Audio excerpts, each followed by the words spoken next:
name is Kenavi Ariska from class 23B with name 231414034. In this video, I will explain about a function that has an inverse or an inverse function.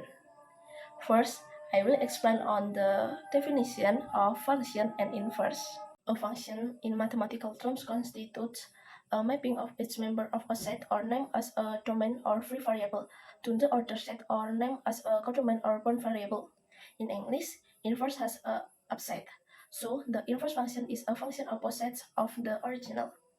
Not all functions are inverse function. We can use Ultraman to find that function whether it has any inverse or not.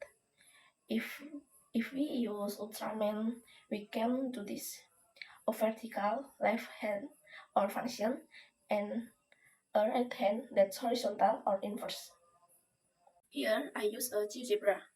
If it were in the diagram Cartesius seperti yang ada pada layar laptop saya, the y-axis atau sumbu y ini as the left hand atau tampak seperti tangan kiri saya, and the x-axis atau sumbu x as the right hand atau seperti tangan kanan saya.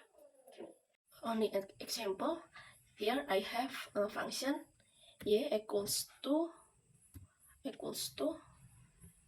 x square.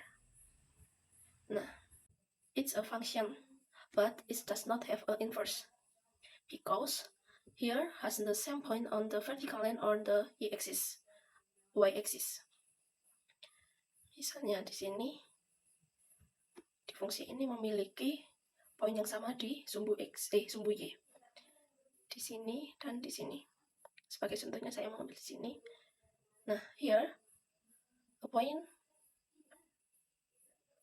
A minus 2, 4 and B 2, 4.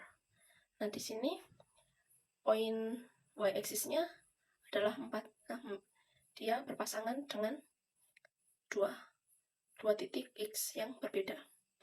Maka dia bukan termasuk inverse function. Mr. Benny states in order for this function to have an inverse, the domains must be bounded atau domainnya harus dibatasi. Sebagai contoh, domain yang harus dibatasi itu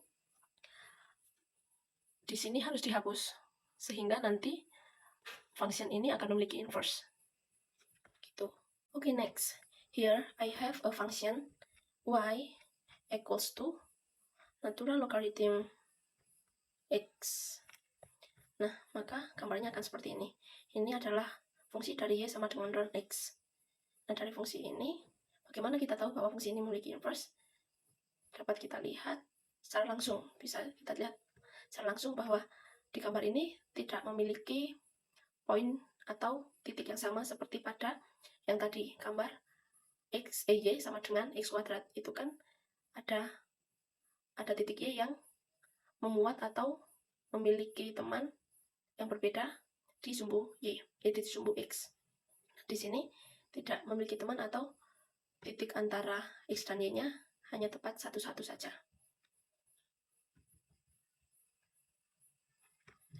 Okay. Then he is a function that has an inverse or an inverse function.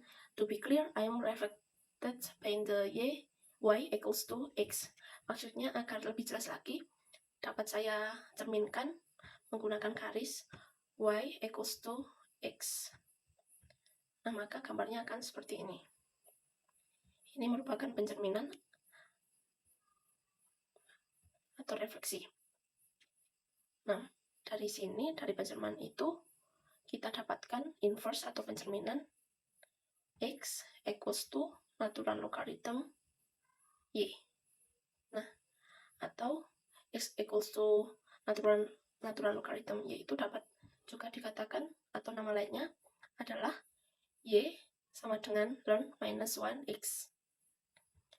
Nah, dari gambar ini kita dapat lihat bahwa fungsi ini memiliki inverse. So, it will get the inverse from the function y equals to natural logarithm x to x equals to natural logarithm y, or y equals to natural logarithm minus 1x. atau Y sama dengan ln minus 1x. That's why we clearly know that the function has inverse. Nah, dari gambar di sini, bahwa sudah jelas, kita tahu bahwa fungsi ini memiliki inverse. Okay, that's my explanation of a function that has inverse. Thank you.